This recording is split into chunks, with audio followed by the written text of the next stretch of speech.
అనసూయ అటు కెరీర్‌ను, ఇటు ఫ్యామిలీ లైఫ్‌ను కూడా బాగా బ్యాలెన్స్ చేస్తుంది. సినిమా షూటింగ్స్‌తో ఎంత బిజీగా ఉన్న వీలు చిక్కినప్పుడల్లా తన ఫ్యామిలీతో అలా ఓ వెకేషన్‌కి వెళ్ళొస్తుంది. తాజాగా తన ఫ్యామిలీతో వెళ్ళిన వెకేషన్ ఫోటోలను సోషల్ మీడియాలో షేర్ చేసింది అనసూయ. ఈ ఫోటోలో అనసూయ అందానికి నెటిజన్లు ఫిదా అవుతున్నారు. అనసూయ గురించి తెలుగు ప్రేక్షకులకు ప్రత్యేకంగా పరిచయం చేయాల్సిన అవసరం లేదు. సోషల్ మీడియాలో నిత్యం ఏదో ఒక హాట్ టాపిక్‌తో అందరి దృష్టి తనపై పడేలా చేసుకుంటుంది అనసూయ.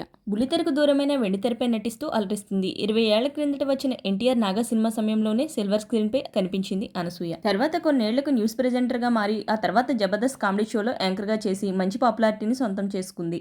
తర్వాత నెమ్మదిగా సినిమాల్లో నటిస్తూ తనకంటూ ప్రత్యేక గుర్తింపు తెచ్చుకుంటూ పలు లేడీ ఓరియంటెడ్ మూవీస్లో కూడా నటిస్తోంది. అనసూయ వెండితెరపై వరుస ఆఫర్లతో బిజీగా ఉండడంతో బుల్లితెరకు బై చెప్పేసింది. ఈ జబర్దస్త్ భామ కాల్ షీట్స్ కోసం దర్శక నిర్మాతలు క్యూ కడుతున్నారు. ఎప్పుడైతే బుల్లితెర నుంచి బయటకు వచ్చిందో అప్పటి నుంచి అనసూయ కెరీర్ మారిపోయింది. వరుసగా సినిమాలు చేస్తూ తెగ బిజీగా ఉంది అనసూయ. ఇటీవల అనసూయ పుట్టినరోజు కావడంతో పుష్ప 2 నుంచి దాక్షాయిని ఫస్ట్ లుక్ ను కూడా రిలీజ్ చేశారు. పుష్ప 1 ది రైజ్ లో దాక్షాయినిగా నెగిటివ్ పాత్రలో పాన్ ఇండియా స్థాయిలో పేరు తెచ్చుకుంది అనసూయ.